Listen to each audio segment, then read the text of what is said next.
안녕하세요. 김우영입니다. 반갑습니다.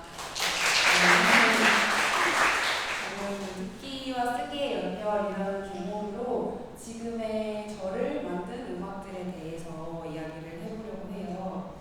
오늘 제 이야기가 이제 앞으로 좀 이따가 이제 들으실 아렌트 선생님이랑 정민호 선생님의 공연을 들으시는 여러분에게, 그리고 그 이후에 이제 돌아가셔서 또 음악 세계를 영위하실 여러분에게 좀 도움이 되기를 바라는 마음으로 시작을 해보겠습니다. 파스칼 키냐르의 작가의 말로 좀 시작을 해보고 싶은데요. 파스칼 키냐르의 명문장들이 많지만 인터뷰에 조금 가벼운 대답의 한 문장을 가지고 왔어요. 이 질문도 인터뷰어가 평소에 음악을 많이 들으시나요? 하는 어떤 가벼운 질문이었는데, 많이 듣진 않아요. 저는 음악을 절대 많이 듣는 편이 아니에요. 어쨌든 듣는다기보다 자주 읽는 편이에요. 읽으면 더 잘 들리죠. 이렇게 대답을 하더라고요. 저는 이게 지나가듯이 이 작가님이 말씀을 하신 걸 이제 인터뷰 책으로 접했는데, 이 문장이 여러 번 곱씹게 되는 문장이라서 계속 읽고 또 읽고 하게 되었습니다.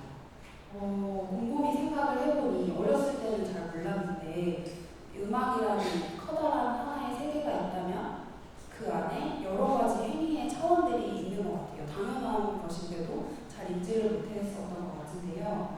제 이야기를 잠깐 드리자면, 어린 시절에 저는 아마 듣기와 하기를 좋아했던 것 같아요. 음악을 듣는 것을 좋아하고 듣고 따라 부르거나 피아노로 간단하게 치거나 춤을 추거나 하는 식으로 듣기와 하기의 어떤 세계를 좋아했었던 것 같습니다. 아마 다른 세계는 있는지도 잘 몰랐던 것 같고요.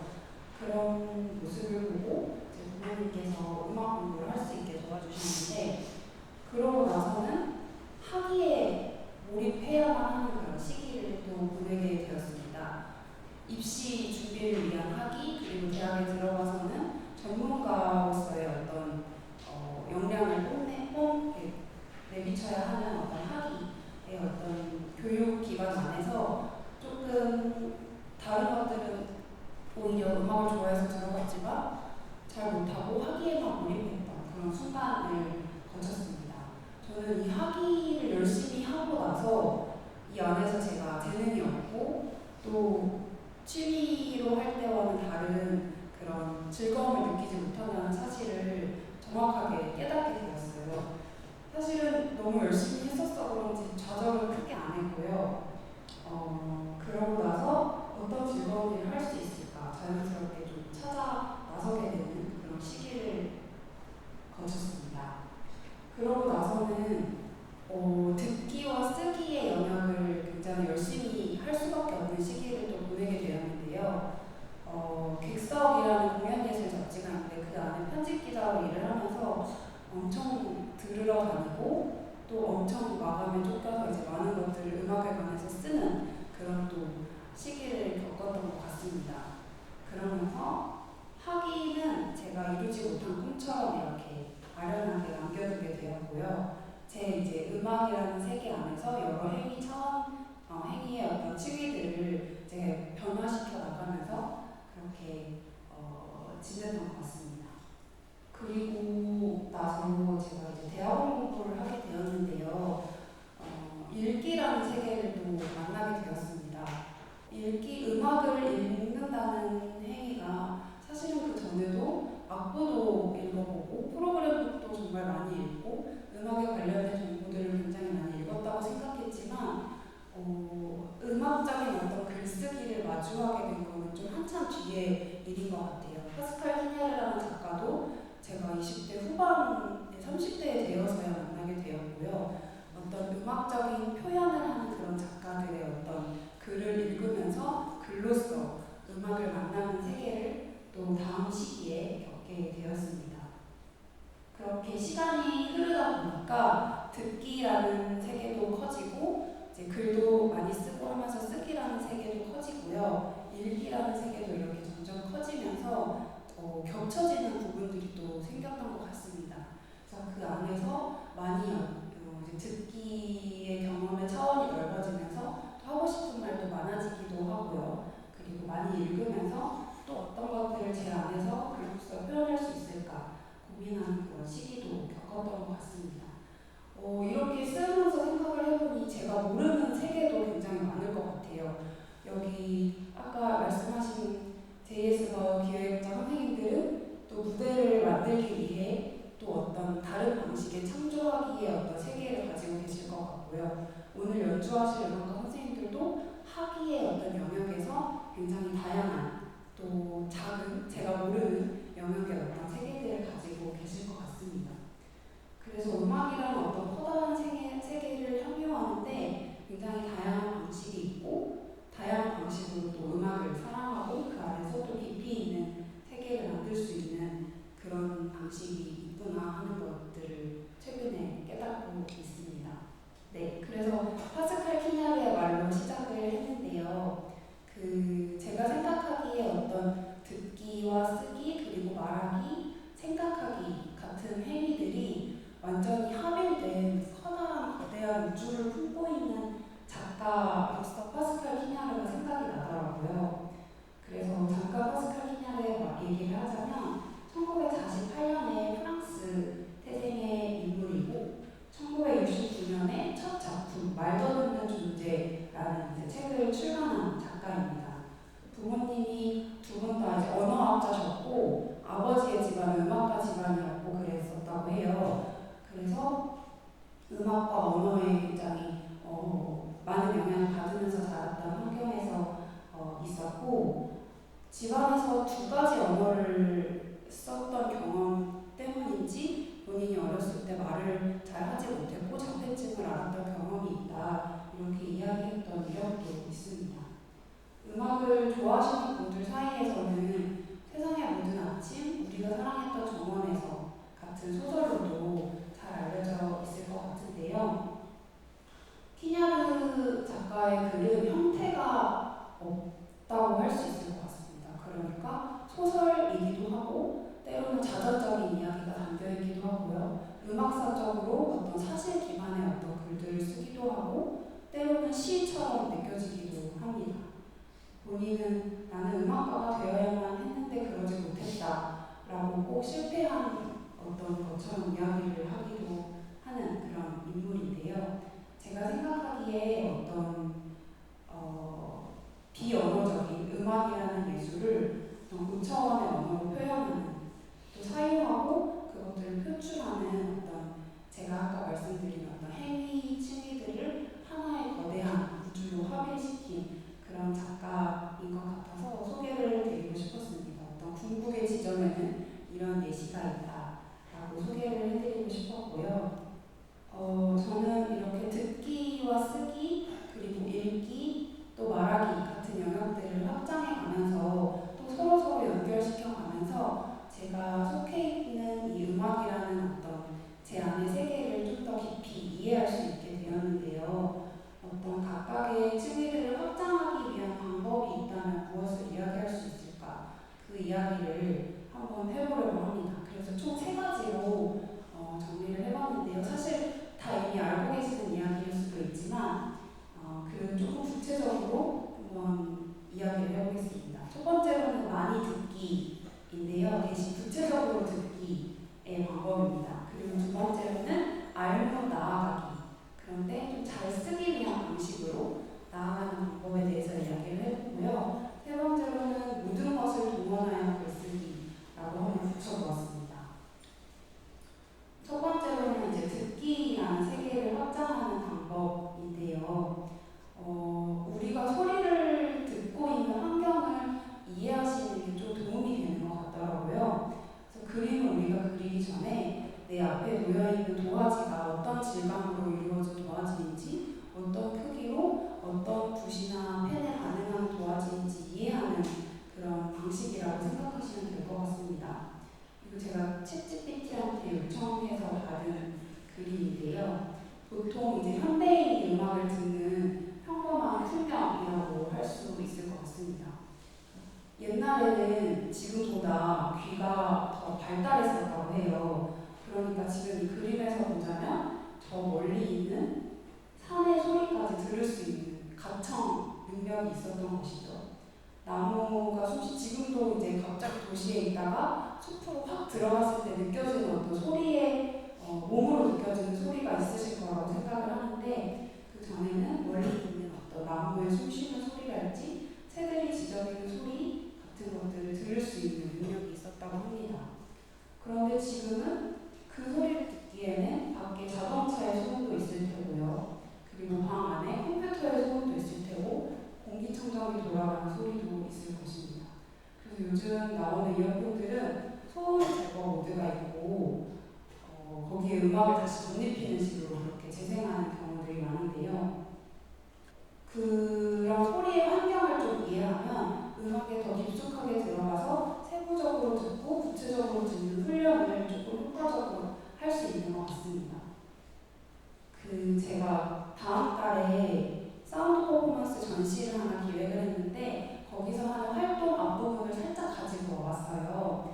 거기서 듣기 연습이라는 제목으로 활동을 하게 되는데 지금은 적지는 마시고 머릿속으로 한번 따라해보시면 좋을 것 같습니다. 첫 번째 질문은 지금 들리는 소리를 한번 머릿속에 리스트업을 한번 해보시면 좋겠습니다. 두 번째로는 들으신 소리 목록을 여러 가지 방법으로 분류하는 건데요. 자연이 내는 소리에는 N, 사람이 내는 소리에는 H, 기계가 내는 소리에는 T로 분류를 해보시는 겁니다. 어떤 소리가 가장 많은지도 한번 생각해 볼 수 있고요. 세 번째로는 자신이 발생시키는 소리를 한번 들어보시기를 바랍니다.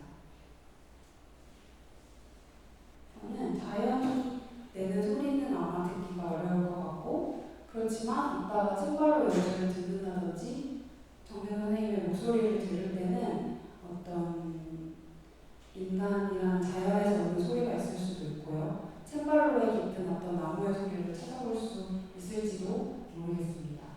자신이 낸 소리라고 하면 지금 부채질을 하고 계시는 소리일 수도 있고 옷깃이 스쳐지는 소리일 수도 있고요. 때로는 몸 안에서 나는 소리를 들으시는 분들도 있더라고요.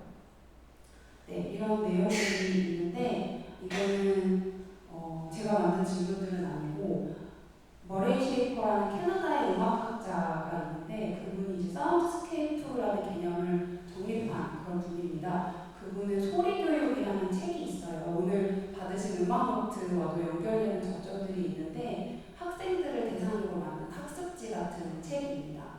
그래서 그런 책들을 보시고 뭔가 질문을 한 번씩 떠올려 보시면 그리고 오늘 받으신 음악노트에 있던 질문들을 답을 해보시면서 좀 생각을 해보시면 소리의 우리가 지금 음악을 듣고 있는 소리의 환경이나 더 넓은 범위에서의 어떤 생각들을 해보실 수 있을 것입니다. 예를 들면 몽골 사람들은 시력이 5.0, 6.0이라고 하잖아요. 그래서 우리가 가지고 내재해 있는 그런 능력을 더 끌어올릴 수 있는 방법들이 있다면 한번 실험을 해보자는 그런 이야기입니다. 그렇게 하다 보면 음악 안에서도 조금 더 구체적으로 더 많은 것들을 들을 수 있는 것 같아요. 예를 들면 오케스트라 공연을 가시더라도 관악기 하나에만 귀 포커싱을 맞춰서 한번 들어보실 수도 있고요. 오늘 있을 책발로 연주나 정민호 선생님의 목소리에서도 어떤 풍부한 표정들을 발견하실 수 있을 거라고 생각합니다. 한번 오른손에도 귀 포커싱을 맞춰보시고 왼손이 하는 일, 페달에 울림이 주는 것들에 대해서 조금 더 세부적으로 듣기 훈련을 해보시면서 내가 어떤 소리를 좋아하는지, 나의 소리의 어떤 세계가 어떤 식으로 이루어질 수 있는지 한번 상상해보는 것도 좋은 방법인 것 같습니다. 네, 그리고 두 번째로는 알므로 나아가기인데요. 그냥 알기보다는 글을 잘 쓰기 위한 알기라는 게 있을까 한번 생각을 해보았습니다. 제가 음악 글쓰기 교실 같은 것들을 가끔 나가곤 하는데 음악에 대해서 이제 글을 쓰시는 어떤 연습을 해보는 자리에 가면 나는 잘 모르지만 나는 전문가는 아니지만 하는 어떤 그런 문장들을 보통 많이 쓰시더라고요. 아마도 음악 사나 어떤 음악 이야기나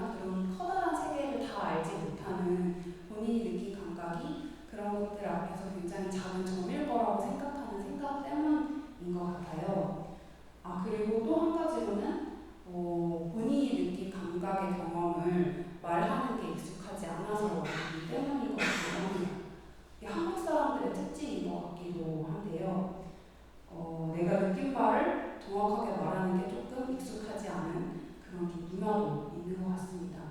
그래서 내가 좋아하는 음악 그리고 나만의 음악 세계에 대해서 말을 할 때 자신이 가장 좋아하는 음악으로부터 하나의 마인드맵을 그려나가는 방식으로 삶의 어떤 세계로 나아가시는 것을 추천드려보려고 하는데요.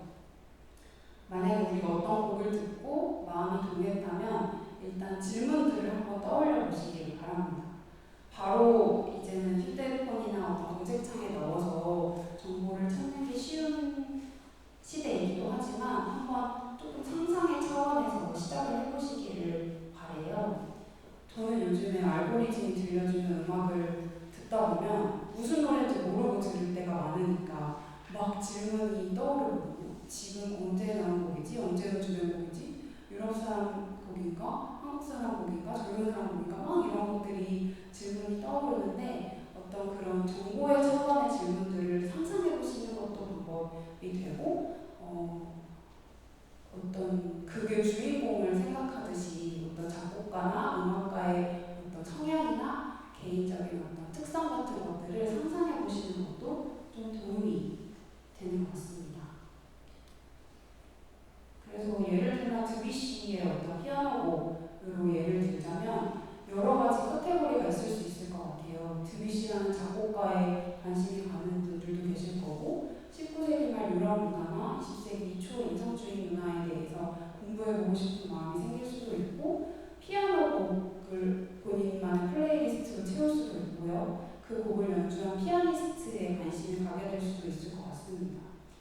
그래서 그런 하나의 정보를 거기에도 또 마음의 포커싱에 맞춰서 마인드맵을 그려나가듯이 삶의 이제 세계로 나아가시면 글을 쓰는데 조금 더 확신을 가진 그런 상태에서 글을 쓰실 수 있는 것 같아요. 본인의 감각 세계에서도 감각의 어떤 경험도 조금 더 구체적으로 자신 있게 말할 수 있는 그런 배경이 되는 것 같습니다. 그리고 마지막으로는 모든 감각을 동원해서 글쓰기인데요. 제가 제일 좋아하는 게 제가 석사 공부를 재밌게 했는데 그 과정 속에서 가장 즐거웠던 게 최신의 어떤 음악 연구들을 읽는 것이었습니다. 물론 굉장히 어렵지만 오늘 이야기와 조금 맞닿아져 있는 부분들이 있는 것 같아서 조금 어려운 내용이지만 제가 가지고 왔는데요. 이 오른쪽에 티아데너라는 작가는 음악에 대해서 다룰 때, 음악 감상 행위에 대해서 다룰 때 유발성이라는 개념을 좀 주요하게 다루어야 한다 이렇게 이야기를 하고 있습니다. 음악 감상 행위가 유발된 맥락을 보고 그 감흥이 어떤 조건에서 발현되었는지를 보아야 한다. 단순히 음악 자체만 두고 분석할 수 있는 게 아니다. 이런 식의 어떤 맥락을 주장을 하는데요. 그 감상자들을 연구하기 위해서 일종의 도식을 만들기도 했습니다. 여기 보시면 A, B, C, D, E의 어떤 항목들이 있는데 본인의 음악 경험을 여기다 대입시켜보는 것도 하나의 방법이 될 것 같아요. A는 티아데노라의 교에서 작곡 A는 루시라는 사람이고 B는 프랑스의 이중협주곡입니다.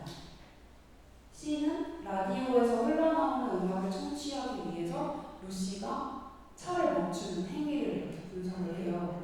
그리고 D는 루시라는 사람이 차별의 경험이 있고 차 안에 혼자 있는 상황을 기록을 합니다. 그리고 마지막 E는 아버지와 함께 듣던 어린 시절의 기억이 떠올라서 차 안에서 울고 있는 루시의 그 감상 행위를 사회학적으로 분석한 그런 연구들이 있는데요. 이런 식으로 감상자의 특정한 신체 반응이나 감정적인 변화들을 폭넓게 기술을 합니다. 그래서 어떤 음악을 들었을 때 어떤 공통된 감동을 받으실 때도 있고 나만 다른 차원의 어떤 감흥을 느끼실 때도 있으실 것 같아요. 그런 것들을 생각하시면서 음악에 깊이 몰입하는 것도 좋지만 이 음악을 듣게 된 어떤 나의 과거의 여러 경험들과 나의 어떤 감정이 발현되는 그런 동기들과 여러 가지 맥락들을 한번 한번 같이 살펴보시는 것도 감상 경험을 확장시키는데 도움이 될 것 같습니다. 그리고 저 옆에 있는 앙투안 애니옹이라는 프랑스의 예술사회학자도 비슷한 이야기를 하는데요.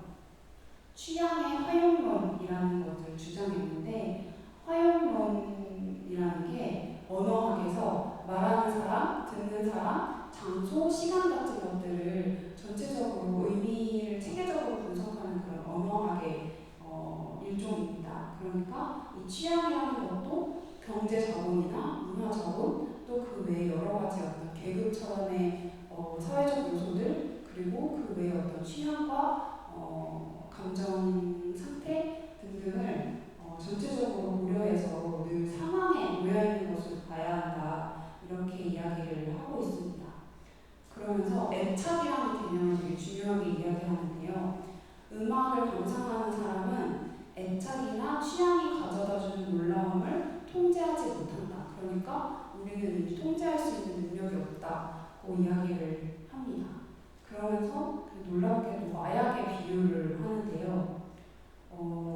음악을 애호하는 사람이나 마약에 중독된 사람이나 본인이 넋을 잃는 경험, 그러니까 나를 잃어버리는 경험을 위해서 수동적인 상태를 위해서 굉장히 능동적인 어떤 행동들을 한다, 이렇게 분석을 하고 있어요. 그러니까 음악 회장에 가서 2시간 동안 내가 넋을 잃기 위해서 비싼 티켓을 사고 음악 회장에 가고, 그런 행위들을 이론적으로 설명하기가 어렵다는 이야기죠. 재밌죠? 네, 그래서 그런데 그런 행위 자체들도 특별한 목적이 있는 게 아니고 오로지 음악을 마음껏 사랑하기 위해서 그런 정교한 실천들을 해낸다는 게 마약 중독자들과 다를 바가 없다, 이렇게까지 과격하게 비유를 합니다. 저는 그런 어떤 음악이라는 열망이 어떤 과정과 방식으로 생산되는지 폭넓게 보는 이론들을 굉장히 좋아하는데요.